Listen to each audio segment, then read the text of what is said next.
ಎಲ್ಲರೂ ಚೆನ್ನಾಗಿದ್ದೀರಾ? Welcome back to my YouTube channel. ಯಾರೆಲ್ಲ ಇನ್ನೂ ನನ್ನ ಚಾನಲ್ಗೆ ಸಬ್ಸ್ಕ್ರೈಬ್ ಮಾಡಿಲ್ಲ, ಸಬ್ಸ್ಕ್ರೈಬ್ ಮಾಡಿ, ಲೈಕ್ ಮಾಡಿ, ಶೇರ್ ಮಾಡಿ ಆ್ಯಂಡ್ ಕಮೆಂಟ್ ಮಾಡಿ.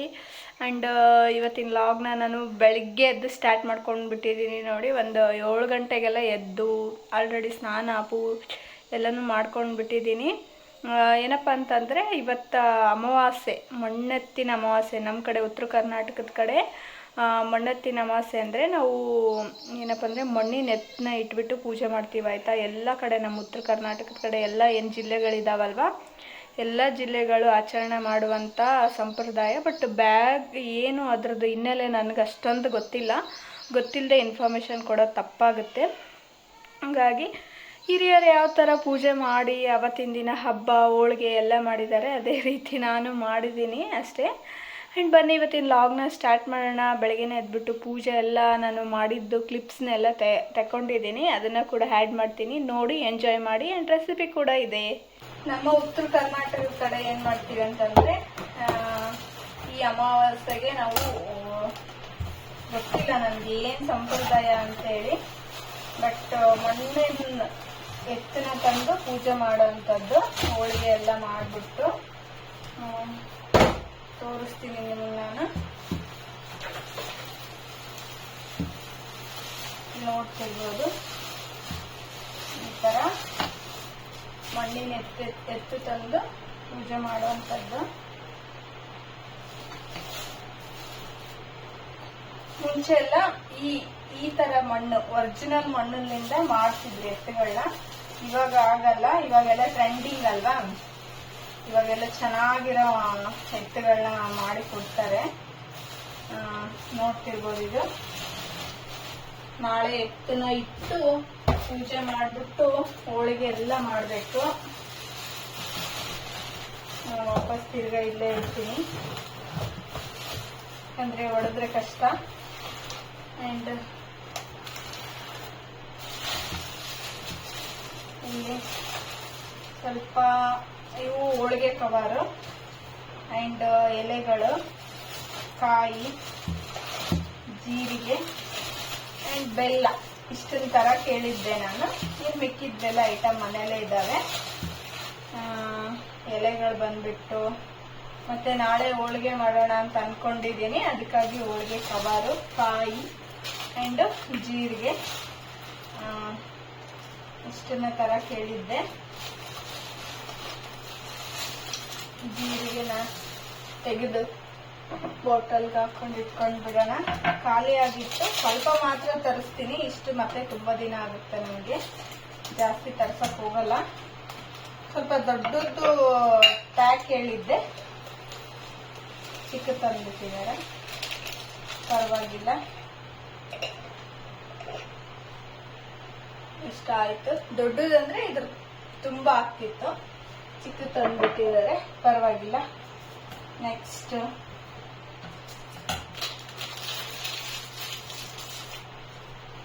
ಎಲೆನ ಫ್ರಿಜ್ಜಲ್ಲಿ ಇಟ್ಕೊಂಡು ಬಿಡೋಣ. ರಾತ್ರಿ ವಿಡಿಯೋನ ನಾನು ಒಂದು ಸ್ವಲ್ಪ ಕ್ಲಿಪ್ಸ್ ತೆಗೆದಿದ್ದೆ. ಹಿಂದಿನ ದಿನ ರಾತ್ರಿ ಅಮಾವಾಸ್ಯೆ ಹಿಂದಿನ ದಿನ ರಾತ್ರಿ ಏನೋ ಎತ್ತು ತಂದಿದ್ರಲ್ವ, ಅದನ್ನೆಲ್ಲ ನಾನು ತೋರಿಸ್ತಾ ಇದ್ದೆ ನಿಮಗೆ. ಆ್ಯಂಡ್ ಮರುದಿನ ಮಾರ್ನಿಂಗ್ಲಿಂದ ಮತ್ತೆ ವಿಡಿಯೋನ ಕಂಟಿನ್ಯೂ ಮಾಡ್ತಾ ಇದ್ದೀನಿ. ಫ್ರಿಜ್ಜಲ್ಲೆಲ್ಲ ಅದೆಲ್ಲ ಎತ್ತಿಕ್ತಾ ಇದ್ದೆ. ಅಷ್ಟೊಂದೇನು ದಿನಸಿ ಐಟಮ್ ಬೇಕಾಗಿರಲಿಲ್ಲ, ಮನೆಯಲ್ಲೇ ಇದ್ವಲ್ವಾ. ಇನ್ನು ನೆಕ್ಸ್ಟ್ ಡೇ ಮತ್ತೆ ನಾನು ವ್ಲಾಗ್ನ ಕಂಟಿನ್ಯೂ ಮಾಡ್ತಾ ಇದ್ದೀನಿ. ಬೆಳಗ್ಗೆ ಎದ್ಬಿಟ್ಟು ನಾನು ಏನಪ್ಪ ಅಂದರೆ ಕಡುಬು ಮಾಡೋಣ, ನಿನ್ನೆನೇ ನಾನು ಹೋಳಿಗೆ ಮಾಡೋಣ ಅಂತ ಅಂದ್ಕೊಂಡಿದ್ದೆ ಅಲ್ವಾ. ಬೇಡ, ನಾನು ಹೋಳಿಗೆ ರೆಸಿಪಿ ಆಲ್ರೆಡಿ ತೋರಿಸಿದ್ದೀನಿ. ಕಡುಬು ಮಾಡೋಣ, ಹೂರ್ಣದ್ಲಿಂದ ಯಾವ ರೀತಿ ಕಡುಬು ಮಾಡ್ತೀವಿ ಅಂತೇಳಿ ನಮ್ಮ ಉತ್ತರ ಕರ್ನಾಟಕದ ಕಡೆ ಅವ್ರಿಗೆ ಆಲ್ಮೋಸ್ಟ್ ಅಲ್ಲಿ ಎಲ್ರಿಗೂ ಗೊತ್ತೇ ಇರುತ್ತೆ. ಬಟ್ ಒಂದು ಸಲ ರೆಸಿಪಿ ತೋರಿಸ್ಕೊಡೋಣ ಅಂದ್ಬಿಟ್ಟು ಕಡುಬು ಮಾಡೋಣ ಅಂಥೇಳಿ ಬೇಳೆ ಹಾಕಿ, ಬೇಳೆಗೆ ಕುಕ್ಕರ್ ವಿಸಿಲ್ ಒಡ್ಸೋಣ ಅಂಥೇಳಿ ಹಾಕಿ ರೆಡಿ ಮಾಡ್ತಾಯಿದ್ದೆ ನೋಡಿ. ಯಾರೆಲ್ಲ ಇನ್ನೂ ನನ್ನ ಚಾನಲ್ಗೆ ಸಬ್ಸ್ಕ್ರೈಬ್ ಮಾಡಿಲ್ಲ, ಸಬ್ಸ್ಕ್ರೈಬ್ ಮಾಡಿ, ಲೈಕ್ ಮಾಡಿ, ಶೇರ್ ಮಾಡಿ ಆ್ಯಂಡ್ ಕಮೆಂಟ್ ಮಾಡಿ. ಆ್ಯಂಡ್ ಸಬ್ಸ್ಕ್ರೈಬ್ ಮಾಡ್ಕೊಳ್ದೆ ನನ್ನ ಒಂದು ವಿಡಿಯೋನ ನೋಡ್ತಾ ಇದ್ದರೆ ದಯವಿಟ್ಟು ನನ್ನ ಚಾನಲ್ನ ಸಬ್ಸ್ಕ್ರೈಬ್ ಮಾಡಿಕೊಂಡು ನೋಡಿ ಆಯಿತಾ. ಅಂದ್ರೇ ನೋಟಿಫಿಕೇಷನ್ ಬರೋಕ್ಕೆ ಸಾಧ್ಯ. ನಾನು ಇಲ್ಲೆಲ್ಲ ರೆಡಿ ಮಾಡಿಬಿಟ್ಟು ಇನ್ನು ಸಣ್ಣಿಗೆ ಟಿಫಿನಿಗೂ ರೆಡಿ ಮಾಡೋಣ ಅಂತ ಹೇಳ್ಬಿಟ್ಟು ಬೆಳಗ್ಗೆನೇ ಉಪ್ಪಿಟ್ಟು ಮಾಡಿದ್ದೆ. ನೋಡಿ ಇವಾಗ ಹಬ್ಬ ಹರಿದಿನ ಏನಾದರೂ ಇದ್ದಾಗ ಮಕ್ಕಳಿಗೆ ಬೆಳಗ್ಗೆ ಎಲ್ಲ ಐಟಮ್ನ ಮಾಡಿ ಟಿಫಿನಿಗೆ ಇಡೋಕ್ಕಾಗಲ್ಲ, ಯಾಕಂದರೆ ನಮ್ಮದು ಕೆಲಸ ಮುಂಚೆ ಬೇರೆಯೇ ಇರುತ್ತಲ್ವ ಮುಂದೆ. ಹಾಗಾಗಿ ಅವನಿಗೆ ಒಂದು ಸಿಂಪಲ್ಲಾಗಿ ನಾನು ಒಂದು ಉಪ್ಪಿಟ್ಟನ್ನ ಮಾಡಿ ಟಿಫಿನ್ ಕಟ್ತಾಯಿದ್ದೆ. ಅವನಿಗೂ ಉಪ್ಪಿಟ್ಟು ಅಂದರೆ ತುಂಬಾ ಇಷ್ಟ. ಅವನು ಕೂಡ ಆರೆಂಜ್ ಕಲರ್ ಉಪ್ಪಿಟ್ಟು ಮಾಡಮ್ಮ ಅಂತಲೇ ಹೇಳಿದ್ದು. ಹಾಗಾಗಿ ಅವನಿಗೋಸ್ಕರ ಎಲ್ಲ ರೆಡಿ ಮಾಡ್ಕೊತಾ ಇದ್ದೆ. ಇನ್ನು ಬಾಟಲ್ ಬಂದುಬಿಟ್ಟು ನಾನು ವೀಕಲ್ಲಿ 2 ಟೈಮ್ ನಾನು ಚೆನ್ನಾಗಿ ವಿಮ್ ಜೆಲ್ ಹಾಕಿ ಅದನ್ನು ನಾನು ಬಾಟಲ್ ಬ್ರಷಿಂದ ನೀಟಾಗಿ ತೊಳಿತೀನಿ. ನಿನ್ನೆ ದಿನಲೇ ತೊಳೆದಿರಬೇಕಾಗಿರೋದ್ರಿಂದ ತೊಳಿಲಿಲ್ಲ, ಸುಮ್ಮನೆ ಅಷ್ಟೇ ಆಗೋದಿದ್ದು ಮಾಡಿ ಪ್ಯಾಕ್ ಮಾಡ್ತಾಯಿದ್ದೀನಿ. ನೋಡಿ ಸನ್ನಿಗೂ ಕೂಡ ಟಿಫಿನಿಗೆ ನಾನೇ ತಿನ್ನಿಸ್ಬೇಕಾಗಿತ್ತು, ಯಾಕಂದರೆ ಇವತ್ತು ಉಪ್ಪಿಟ್ಟಾಗಿರೋದ್ರಿಂದ ಅವನು ಚಪಾತಿ ಏನಾದರೂ ದೋಸೆ ಪಡ್ಡು ಈ ಥರ ಐಟಮ್ ಇದ್ದರೆ ಏನು ಮಾಡಿಬಿಡ್ತಾನೆ ಅಂದರೆ ಕೈಗೆ ಕೊಟ್ಟರೆ ರೋಲ್ ಮಾಡಿಕೊಟ್ರೆ ಅವ್ನು ತಿನ್ಕೊತಾನೆ. ಬಟ್ ಇದು ಉಪ್ಪಿಟ್ಟಲ್ವಾ, ಉಪ್ಪಿಟ್ಟಾಗಿರ್ಬೋದು ಅವಲಕ್ಕಿ ಆಗಿರ್ಬೋದು ಅವನಿಗೆ ಸ್ವಲ್ಪ ನಾನೇ ತಿನ್ನಿಸ್ಬೇಕು. ತಿಂದು ಹೊಟ್ಟೆ ತುಂಬ ತಿಂದು ಹೋಗುತ್ತೆ ಅಲ್ವಾ, ಇನ್ನು ಚಿಕ್ಕವನಿದ್ದಾನೆ ಅಂದ್ಬಿಟ್ಟು ನಾನೇ ಅವನಿಗೆ ಸ್ವಲ್ಪ ಮೊಸರು ಉಪ್ಪಿಟ್ಟು ಹಾಕಿ ಅವನಿಗೆ ತಿನ್ನಿಸಿದ್ರೆ ಆಯಿತು, ತಿಂದಮೇಲೆ ಎಲ್ಲ ಕೆಲಸ ಮಾಡ್ಕೊಂಡ್ರಾಯ್ತು ಅಂತ ತಿನ್ನಿಸ್ತಿದ್ದೀನಿ. ನೋಡಿ ಇನ್ನು ಈ ಕಡೆ ಎಲ್ಲ ಪೂಜೆಗೂ ರೆಡಿ ಮಾಡ್ಕೊತಾ ಇದ್ದೀನಿ. ಪೂಜೆ ಕೂಡ ಮಾಡೋಣ ಅಂತ ಅಂದ್ಬಿಟ್ಟು ಎಲ್ಲ ಕ್ಲೀನ್ ಮಾಡ್ತಾಯಿದ್ದೀನಿ. ನೋಡಿ ನಾನು ನಿನ್ನೆ ದಿನವೇ ಎಲ್ಲ ಕ್ಲೀನ್ ಮಾಡಿರಲಿಲ್ಲ, ಅವತ್ತಿನ ದಿನವೇ ಹಬ್ಬದ ದಿನವೇ ಅಮಾವಾಸ್ಯೆ ದಿನವೇ ಮಾಡ್ಕೊಂಡು ಬಿಡೋಣ ಅಂದ್ಬಿಟ್ಟು ನಾನು ನಿನ್ನೆ ಏನೂ ಕ್ಲೀನ್ ಮಾಡೋಕ್ಕೆ ಹೋಗಿರಲಿಲ್ಲ. ಹಾಗಾಗಿ ಎಲ್ಲನೂ ತೆಗೆದ್ಬಿಟ್ಟು ನೀಟಾಗಿ ದೇವ್ರನ್ನೆಲ್ಲ ತೊಳೆದ್ಬಿಟ್ಟು ಕ್ಲೀನ್ ಮಾಡಿ ಇಟ್ಕೊತಾ ಇದ್ದೀನಿ. ನೋಡಿ ಇನ್ನೇನಂದರೆ ನಾನು ಸಿಂಕ್ ಒಳಗಡೆ ನಾನು ತೊಳಿತಾ ಇಲ್ಲ, ಇಲ್ಲೇನು ಸಿಂಕ್ ಪಕ್ಕ ಕಟ್ಟೆ ಇದಲ್ವ ಅದನ್ನೆಲ್ಲ ಚೆನ್ನಾಗಿ ನೋಡ್ತಿರ್ಬೋದು ಎಷ್ಟು ಕ್ಲೀನಾಗಿದೆ. ಕ್ಲೀನೆಸ್ ಮೇಂಟೈನ್ ಮಾಡಿಕೊಂಡು ಆ ಸಿಂಕ್ ಒಳಗೆ ಯಾವುದೇ ರೀತಿ ನಾನು ದೇವ್ರ ಸಾಮಾನು ಇಡಲ್ಲ. ನಾನು ಸಿಂಕ್ ಕಟ್ಟೆ ಮೇಲೇ ದೇವ್ರ ಸಾಮಾನು ಇಟ್ಟು ನಾನು ನೀಟಾಗಿ ತೊಳೆಯೋದು, ಯಾಕಂದರೆ ಎಲ್ಲೂ ಜಾಗ ಇಲ್ಲಲ್ವ, ಅನಿವಾರ್ಯ ನಮಗೆ ಸಿಂಕಲ್ಲೇ ತೊಳ್ಕೊಬೇಕಾಗಿರೋದು. ಹಾಗಾಗಿ ಈಗ ಒಂದು ಪಾತ್ರೆಯಲ್ಲಿ ತೊಳ್ಕೊಬೋದು, ಬಟ್ ಅಷ್ಟು ಪರ್ಫೆಕ್ಟ್ ಅನಿಸಲ್ಲ, ಅದು ಒಂಥರ ನಮಗೆ ಅದ್ದಂಬದ್ದ ಫೀಲ್ ಆಗುತ್ತೆ. ಹಂಗಾಗ್ಬಿಟ್ಟೆ ನಾನು ಇಲ್ಲೇ ತೊಳಿತಾ ಇದ್ದೀನಿ. ತೊಳೆದ್ಬಿಟ್ಟು ಏನು ಕಾಯಿನೆಲ್ಲನೂ ತೊಳಿತಾ ಇದ್ದೀನಿ. ಇವತ್ತೇ ತೊಳೆದು ಎಲೆ ಎಲ್ಲ ಜೋಡಿಸ್ಕೊಂಡು ಪೂಜೆ ಎಲ್ಲ ಮುಗಿಸ್ಕೊತಾ ಇದ್ದೀನಿ. ನೋಡಿ ಇನ್ನು ನಮಗೆ ಅಮಾವಾಸ್ಯೆ ಆಗಿರ್ಬೋದು ಹಬ್ಬ ಆಗಿರ್ಬೋದು ಎಲ್ಲ ಹೆಣ್ಮಕ್ಳಿಗೆ ಏನಪ್ಪ ಅಂದರೆ ಅವತ್ತಿನ ದಿನ ಫುಲ್ ನಾವು ಏನೋ ನಮಗೆ ಮೈಂಡ್ ಪ್ರೆಷರ್ ಅಂತಲೇ ಫೀಲ್ ಆಗ್ತಿರುತ್ತೆ. ಒಂದು ಕಡೆ ಖುಷಿ ಇರುತ್ತೆ, ಒಂದು ಕಡೆ ಗಂಡ ಮಕ್ಕಳನ್ನ ಸ್ಕೂಲಿಗೆ ಕಳಿಸಿ ಇದನ್ನೆಲ್ಲ ಮಾಡೋಷ್ಟಿಗೆ ಸಾಕಾಗೋಗಿರುತ್ತೆ. ನೋಡಿ ಅಂದ್ರೂ ಒಂದು ಕಡೆ ಅವತ್ತಿನ ದಿನ ಮನೆ ಏನೋ ಒಂಥರ ಫುಲ್ ಪಾಸಿಟಿವ್ನೆಸ್ ಆಗೇ ಇರುತ್ತೆ ಅಂತಲೇ ಹೇಳ್ಬೋದು. ನೋಡಿ ಮನೆ ತುಂಬ ಲಕ ಅಂತಿರುತ್ತೆ, ನಾವು ಕೂಡ ತುಂಬ ಜೋಶಾಗಿ ಓಡಾಡ್ತಿರ್ತೀವಿ, ಮನೆ ತುಂಬ ಓಡಾಡ್ತಿರ್ತೀವಿ, ಬೇಳೆ ಮಾಡ್ತಿರ್ತೀವಿ, ಅದೊಂದು ಗಮ್ಮಂತ ಸ್ಮೆಲ್ಲೇ ಬೇರೆ, ಅದರದ್ದು ಒಂದು ಏನಪ್ಪ ಅಂದರೆ ವೈಬೇ ಬೇರೆ ಅಂತಲೇ ಹೇಳ್ಬೋದು. ಹಬ್ಬ ಹುಣ್ಣಿಮೆ ಅಮಾವಾಸ್ಯೆ ಯಾವುದೇ ರೀತಿ ಆಗಿರ್ಬೋದು, ಅವತ್ತಿನ ದಿನ ಒಂದು ವೈಬೇ ಬೇರೆ ಅಂತಲೇ ಹೇಳ್ಬೋದು. ನೋಡಿ ಎಲ್ಲರ ಮನೆಯಲ್ಲೂ ಹೀಗೆ, ನಮ್ಮ ಮನೇಲಿ ಅಂತ ಅಷ್ಟೇ ಅಲ್ಲ, ಎಲ್ಲರ ಮನೆಯಲ್ಲೂ ಹೀಗೆ ನಾವು ಯಾವಾಗ ಹೆಣ್ಮಕ್ಳು ಕಲ ಅಂತೇಳಿ ಚೆನ್ನಾಗಿ ಓಡಾಡ್ತಿರ್ತೀವಿ. ನೋಡಿ ಅದ್ರದ್ದು ಒಂದು ವೈಬೇ ಬೇರೆ ಅಂತಲೇ ಹೇಳ್ಬೋದು. ಇನ್ನು ಈ ಕಡೆ ನೋಡಿ ನಾನು ಪೂಜೆಗೆಲ್ಲ ರೆಡಿ ಮಾಡ್ಕೊತಾ ಇದ್ದೀನಲ್ವ, ಹಂಗೆ ಹೊಸ್ಲು ತೊಳೆದ್ಬಿಟ್ಟು ರಂಗೋಲಿ ಹಾಕೋಣ ಅಂತೇಳ್ಬಿಟ್ಟು ಹಾಕೊತಾ ಇದ್ದೀನಿ. ಮೊದಲಿಗೆ ಚೆನ್ನಾಗಿ ಅರಿಶಿನ ಹಚ್ಬಿಡ್ತೀನಿ ಆಯಿತಾ. ನನಗೆ ಹೊಸ್ಲಿಗೆ ಅರಿಶಿನ ಹಚ್ಚೋದಂದರೆ ತುಂಬಾ ಇಷ್ಟ. ನನಗಂತೂ ಒಂದು ಕಳೆನೇ ಬೇರೆ ಅನಿಸುತ್ತೆ. ನೋಡಿ ಯಾವಾಗಾದರೂ ನಾನು ಡೈಲಿ ಹಾಕ್ತಿರ್ತೀನಿ ರಂಗೋಲಿ, ಅದು ನನಗೆ ಯಾವಾಗಾದರೂ ಒಂದಿನ ಬೇಡ ಅನಿಸಿದರೆ ನಾನು ಅಷ್ಟೇ ಬಿಟ್ಟರೆ ನಾನು ತುಂಬ ಅಂದರೆ ತುಂಬಾ ರಂಗೋಲಿನ ಜಾಸ್ತಿ ಹಾಕಿರ್ತೀನಿ ಹೊಸ್ಲಿಗೆ. ಈ ಥರ ಹೊಸ್ಲಿ ಪೂಜೆ ಮಾಡಿ ಅದಕ್ಕೆ ಅರಿಶಿನ ಹಚ್ಚಿ ಈ ಥರ ಎಲ್ಲ ನನಗೆ ರಂಗೋಲಿ ಹಾಕೋದಂದರೆ ತುಂಬಾ ಇಷ್ಟ. ಇನ್ನು ಸನ್ನಿ ಬೇರೆ ಸ್ಕೂಲಿಗೆ ಹೋಗಿದ್ನಲ್ವ, ಕೇಳಬೇಕಾ, ನನ್ನ ಡಿಸ್ಟರ್ಬ್ ಮಾಡೋರೇ ಯಾರೂ ಇರಲಿಲ್ಲ. ಅವನು ಇದ್ದರೂ ಕೂಡ ನನಗೆ ಡಿಸ್ಟರ್ಬ್ ಮಾಡಲ್ಲ ಪಾಪ. ಸುಮ್ಮನೆ ಕೇಳಿದಾಗ ನೀರು ಕೊಡಬೇಕು ಮತ್ತು ಈ ಥರ ಎಲ್ಲ ಮಾಡಬೇಕು, ಅದು ಬಿಟ್ಟರೆ ಅವನು ನನಗೆ ಬೇರೆ ದಿನಗಳಲ್ಲಿ ಡಿಸ್ಟರ್ಬೇ ಮಾಡಲ್ಲ. ಇನ್ನು ಅಲಂಕಾರ ಮಾಡ್ತಾಯಿದ್ದೆ. ನೋಡಿ ಮಣ್ಣಿನ ಎತ್ತು, ಆಗಿನ ಕಾಲದಲ್ಲಿ ಮಣ್ಣಿನ ಎತ್ತಲಿಂದನೇ ಎತ್ತುಗಳನ್ನ ಮಾಡ್ತಿದ್ರು, ಇವಾಗೆಲ್ಲ ಚೇಂಜ್ ಆಗಿಬಿಟ್ಟಿದೆ. ಬಟ್ ಆ್ಯಕ್ಚುಲಿ ಏನಪ್ಪ ಅಂದರೆ ಅದನ್ನು ಮಣ್ಣಿನ ಎತ್ತಲಿಂದನೇ ಮಾಡಬೇಕು. ಏನಕ್ಕೆ ಚೇಂಜ್ ಮಾಡ್ಕೊಂಡ್ರೋ ಗೊತ್ತಿಲ್ಲ.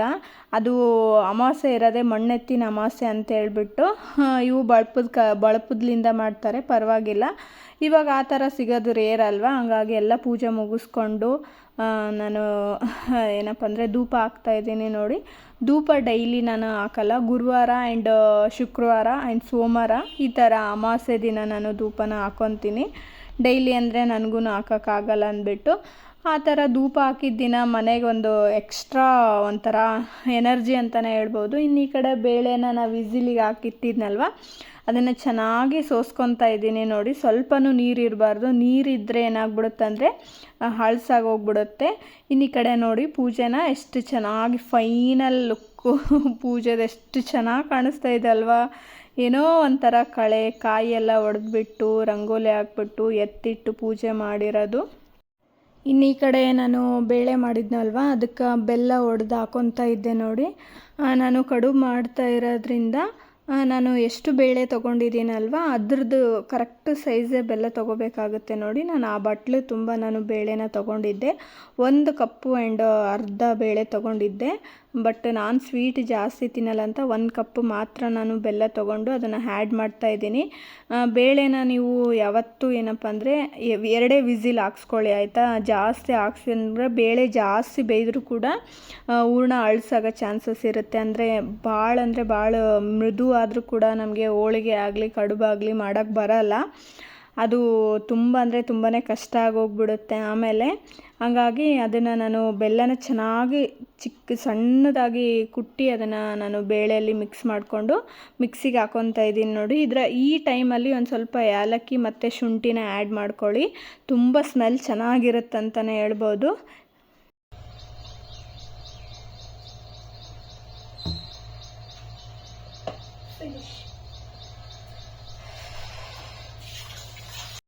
ಇನ್ನು ನಾವು ಕಡುಬು ಮಾಡೋಕೆ ಹೂರ್ಣ ರೆಡಿ ಮಾಡಿದ್ರೆ ಅಷ್ಟೇ ಸಾಲದು, ಇನ್ನು ಅದಕ್ಕೆ ಹಿಟ್ಟು ಬೇಕಲ್ವ, ಅದನ್ನು ಕೂಡ ನಾನು ನಾದ್ಕೊತಾ ಇದ್ದೀನಿ ನೋಡಿ. ನೀವು ಮೈದಾ ಹಿಟ್ಟಲ್ಲಾದರೂ ನಾದ್ಕೋಬೋದು, ಗೋಧಿ ಹಿಟ್ಟಲ್ಲಾದರೂ ನಾದ್ಕೋಬೋದು.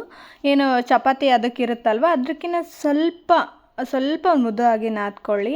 ಚೆನ್ನಾಗಿ ಬರಬೇಕಲ್ವ, ಅದು ಕಡುಬು ಮಾಡಿದರೆ ಚೆನ್ನಾಗಿ ಸ್ಮೂತ್ ಬರಬೇಕಲ್ವ. ಹಾಗಾಗಿ ನಾನು ಸ್ವಲ್ಪ ಮೈದಾನ ಹಿಟ್ಟು ಸ್ವಲ್ಪ ಗೋಧಿ ಹಿಟ್ಟನ್ನ ಆ್ಯಡ್ ಮಾಡಿಕೊಂಡು, ಅಂದರೆ ಒಂದು 20% ಮೈದಾನ ಹಿಟ್ಟು ಒಂದು 70% ಗೋಧಿ ಹಿಟ್ಟನ್ನ ಆ್ಯಡ್ ಮಾಡಿಕೊಂಡು ಮಾಡ್ತಾಯಿದ್ದೀನಿ ನೋಡಿ. ಎಲ್ಲ ನಾದ್ಕೊಂಡಾದಮೇಲೆ ಅದನ್ನು ಒಂದು ಸ್ವಲ್ಪ ಹೊತ್ತು ನೆನೆಬಿಡ್ತಾ ಇದ್ದೀನಿ. ಒಂದು 10 ಮಿನಿಟ್ಸ್ ಎಲ್ಲ ಅದು ನೆನ್ಕೊಂಡು ಬಿಡಬೇಕಾಗುತ್ತೆ. ಇನ್ನು ಈ ಕಡೆ ಸಾಂಬಾರು ಮಾಡಬೇಕಲ್ವ, ಒಬ್ಬಟ್ಟಿನ ಸಾಂಬಾರು, ಹೋಳಿಗೆ ಸಾರು ತುಂಬಾ ಫೇಮಸ್ ಅಲ್ವ. ಏನಾದರೂ ಮಾಡಬೇಕಂದ್ರೆ ಇಂಥದ್ದು ನಾವು ಮನೆಯಲ್ಲಿ ಹೋಳಿಗೆ ಕಡುಬು ಏನೇ ಮಾಡಿದ್ರೂ ಅದಕ್ಕೂ ಅವತ್ತಿನ ದಿನ ಸಾಂಬಾರೇ ಹೈಲೈಟ್ ಆಗಿರುತ್ತಂತಲೇ ಹೇಳ್ಬೋದು ನೋಡಿ. ಅದಕ್ಕೆಲ್ಲ ನಾನು ರೆಡಿ ಮಾಡ್ಕೊತಾ ಇದ್ದೀನಿ, ಪ್ರಿಪ್ರೇಷನ್ ಮಾಡ್ಕೊತಾ ಇದ್ದೀನಿ ನೋಡಿ. ಇದು ಏನಪ್ಪ ಅಂತಂದರೆ ಹೋಳಿಗೆ ಸಾಂಬಾರು ನಾನು ಒಂದು ವೆರೈಟಿಯಲ್ಲಿ ಮಾಡ್ತಾಯಿದ್ದೀನಿ. ಅದಕ್ಕೆ ಬೇಕಾಗಿರೋ ಇಂಗ್ರೀಡಿಯೆಂಟ್ಸ್ ನೋಡಿ, ಮೆಣಸಿನ್ಕಾಯಿ ಆ್ಯಂಡ್ ಮೆಣಸು, ಸ್ವಲ್ಪ ಕೊಬ್ಬರಿ. ನೀವು ಬೇಕಾದರೆ ಕಾಯಿನ ನೀವು ಜಾಸ್ತಿ ತೊಗೊಳ್ಬೋದು ಕ್ವಾಂಟಿಟಿ ಪ್ರಕಾರ. ಒಂದು ಸಣ್ಣದು ಈರುಳ್ಳಿ ಹೆರ್ಚ್ಕೊಂಡಿದ್ದೀನಿ, ಬೆಳ್ಳುಳ್ಳಿ. ಇದನ್ನಿಷ್ಟನ್ನು ನಾವೇನು ಮಾಡಬೇಕಂದ್ರೆ ಫ್ರೈ ಮಾಡಬೇಕು. ಯಾವ ಥರ ಮಾಡ್ತೀನಿ ಅಂತೇಳಿ ತೋರಿಸ್ತೀನಿ ಆಯಿತಾ. ಇಲ್ಲಿ ಆಲ್ರೆಡಿ ನಾನು ಕಡಾಯಿ ಇಟ್ಕೊಂಡಿದ್ದೀನಿ. ಇನ್ನೇನಪ್ಪ ಅಂತಂದರೆ ಜಸ್ಟ್ ನಾವು ಯಾವುದೇ ರೀತಿ ಆಯಿಲ್ ಹಾಕ್ದೇನೆ ಅಷ್ಟೇ ಇದು ಮಾಡ್ಕೋಬೇಕು ನೋಡಿ. ನಾವು ಯಾವುದೇ ರೀತಿ ಆಯಿಲ್ ಹಾಕ್ದೇ ನಾವು ಇಲ್ಲಿ ನೋಡಿ ಬೆಳ್ಳುಳ್ಳಿ ಮತ್ತು ಕೊಬ್ಬರಿ, ಆಮೇಲೆ ಮೆಣಸು, ನೆಕ್ಸ್ಟ್ ನಾನು ಬೆಳ್ಳುಳ್ಳಿನ ಮತ್ತು ಈರುಳ್ಳಿನ ಎಲ್ಲನೂ ಆ್ಯಡ್ ಮಾಡಿಕೊಂಡು ಚೆನ್ನಾಗಿ ಫ್ರೈ ಮಾಡ್ಕೊತಾ ಇದ್ದೀನಿ. ಅದರದ್ದೊಂದು ಸ್ಮೆಲ್ ಬರುತ್ತೆ, ನಿಜವಾಗ್ಲೂ ಎಷ್ಟು ಸಖತ್ತಾಗಿರುತ್ತೆ ಅಂದರೆ ನೀವು ಕೂಡ ಮನೆಯಲ್ಲಿ ಟ್ರೈ ಮಾಡಿ. ಈಗ ಸ್ವಲ್ಪ ಮೆಣಸು ಹಾಕೊತಾ ಇದ್ದೀನಿ, ಮೆಣಸಿನ್ಕಾಯಿ, ಬ್ಯಾಡಗಿ ಮೆಣಸಿನ್ಕಾಯಿ. ಗಮ್ಮಂತ ಸ್ಮೆಲ್ ಬರ್ತಾ ಇದೆ ನೋಡಿ. ಸ್ವಲ್ಪ ಕಡಾಯಿನ ಏನಂದ್ರೆ ಇದೇ ತರ ಕಡಾಯಿ ತಗೊಳ್ಳಿ, ಸ್ಟೀಲಿನ ಕಡಾಯಿ ಅದು ತಗೊಳ್ಬೇಡಿ. ಇದು ನಾನ್ ಸ್ಟಿಕ್ ಬಟ್ ಹೋಗಿದೆ, ಏನಕ್ಕಂದ್ರೆ ಸ್ವಲ್ಪ ತಳ ಹಿಡಿಯುತ್ತಲ್ವಾ ಕಡಾಯಿಗಳು, ಕೆಟ್ಟೋಗೋ ಚಾನ್ಸಸ್ ಜಾಸ್ತಿ ಇರುತ್ತೆ.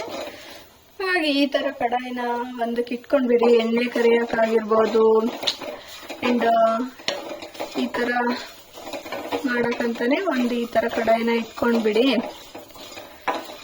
ಚೆನ್ನಾಗಿರುತ್ತೆ. ಅವಾಗ ನೋಡಿ ಗಮ್ಮಂತ ಸ್ಮೆಲ್ ಬರ್ತಾ ಇದೆ. ಮಸಾಲೆ ಐಟಮ್ ಅಲ್ವಾ. ಇನ್ನು ಇದಕ್ಕೆ ನೀವು ಜೀರಿಗೆನೂ ಹಾಕೊಳ್ಬೋದು.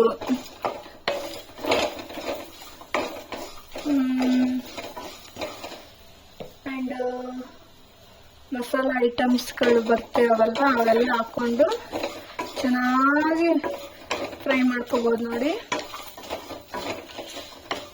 ಗಮ್ಮಂತ ಇದೆ. ಇವಾಗ ಇದಾಗಿದೆ, ಆಗಿ ಒಂದು 10 ಮಿನಿಟ್ಸ್ ಕೂಡ ನಾನು ಹಾಗೆ ಬಿಟ್ಟಿದ್ದೀನಿ. ಅದನ್ನು ಮಿಕ್ಸಿಗೆ ಹಾಕ್ಕೊಂಡು ಬಿಡೋಣ. ನೀವು ಕಡಾಯಲ್ಲಿ ಮಾತ್ರ ಹುರಿಯೋದೆಲ್ಲ, ಫೋರ್ಕ್ ತೊಗೊಂಡು ನೀವು ಯಾವುದೇ ರೀತಿ ಡೈರೆಕ್ಟ್ ಗ್ಯಾಸಿನ ಮೇಲೆ ಈರುಳ್ಳಿ ಆಗಿರ್ಬೋದು, ಬೆಳ್ಳುಳ್ಳಿ ಆಗಿರ್ಬೋದು ಎಲ್ಲನೂ ಹುರ್ಕೋಬೋದು. ಬಟ್ ಅದು ಸೇಫ್ಟಿ ಅಲ್ಲ ಡೈರೆಕ್ಟು ಅಂತ ಅಂದ್ಬಿಟ್ಟು ನಾನು ಈ ಥರ ಮಾಡ್ಕೊತೀನಿ. ನೋಡಿ, ನಾವು ಒಲೆಯಲ್ಲಾದರೆ ಆ ಥರ ಮಾಡ್ಬೋದು. ಇದು ಗ್ಯಾಸಿನಿಂದ ಬರ್ತಕ್ಕಂಥ ಬೆಂಕಿ ಅಲ್ವಾ, ಆ ಥರ ಮಾಡಿದರೆ ಚೆನ್ನಾಗಿರಲ್ಲ. ಇನ್ನು ಈ ಕಡೆ ಪೇಸ್ಟ್ ಕೂಡ ರೆಡಿ ಆಯಿತು ನೋಡಿ. ಸಿಂಪಲ್ ರೆಸಿಪಿ ಅಂತಲೇ ಹೇಳ್ಬೋದು. ಬೇಗನೆ ಒಬ್ಬಟ್ಟಿನ ಸಾರು ರೆಡಿಯಾಗಿ ಹೋಗುತ್ತೆ. ನಾರ್ಮಲಾಗಿ ಎಣ್ಣೆ, ಸಾಸಿವೆ, ಜೀರಿಗೆ, ಕರಿಬೇವನ್ನ ಎಲ್ಲನೂ ಆ್ಯಡ್ ಮಾಡ್ಕೊತಾ ಇದ್ದೀನಿ. ಮೇನ್ ಹುಳಿ ಹಾಕ್ಕೊಳ್ಳಿ, ಹುಳಿ ಸ್ಕಿಪ್ಪಾಗಿ ಹೋಗಿದೆ ಇಲ್ಲಿ. ಏನಪ್ಪ ಅಂದರೆ ಹುಳಿ ಹಾಕ್ಕೊಳ್ಳಿ, ಚೆನ್ನಾಗಿ ಹುಳಿ ಹಾಕ್ಕೊಂಡು ಒಂದು ಸ್ವಲ್ಪ ಖಾರ ಉಪ್ಪು ಹಾಕಿ ಚೆನ್ನಾಗಿ ಕುದಿಸ್ಕೊಳ್ಳಿ ಅದನ್ನು.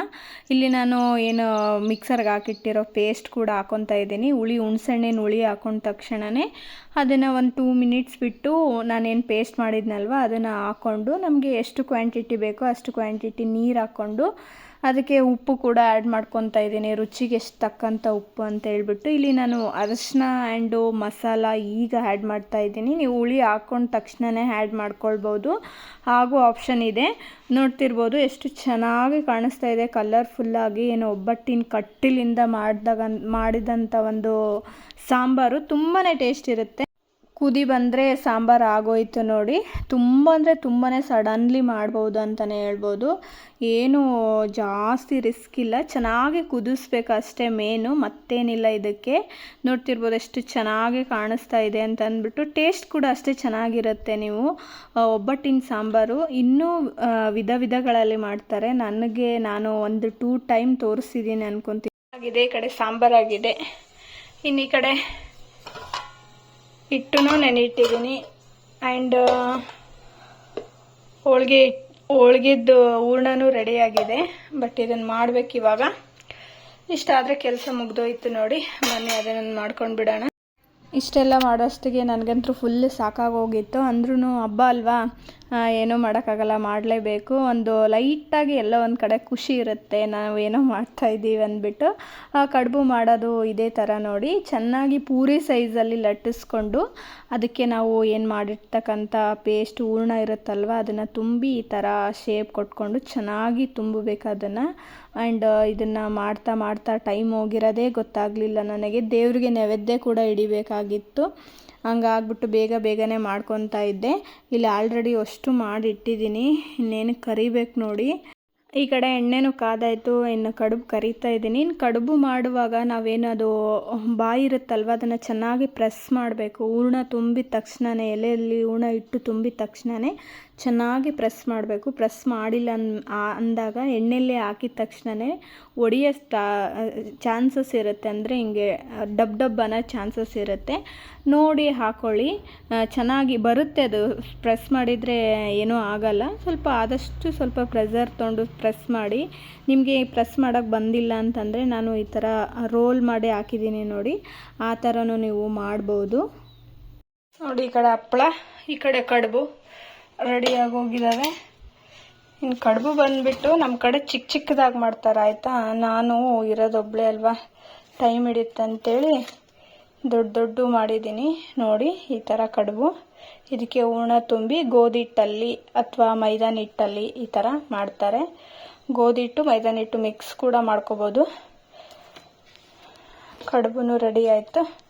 ಇವಾಗ ನೈವೇದ್ಯಕ್ಕೆ ರೆಡಿ ಮಾಡ್ಕೊಳ್ಳೋಣ. ಒಂದು ಚಿಕ್ಕ ಪ್ಲೇಟಲ್ಲಿ ಸಾಕಿಷ್ಟು ಪ್ಲೇಟು, ಅಲ್ಲಿ ಸ್ಪೇಸ್ ಇಲ್ಲ ಆಯಿತಾ, ಅದಕ್ಕೋಸ್ಕರ 2 ಕಡುಬು,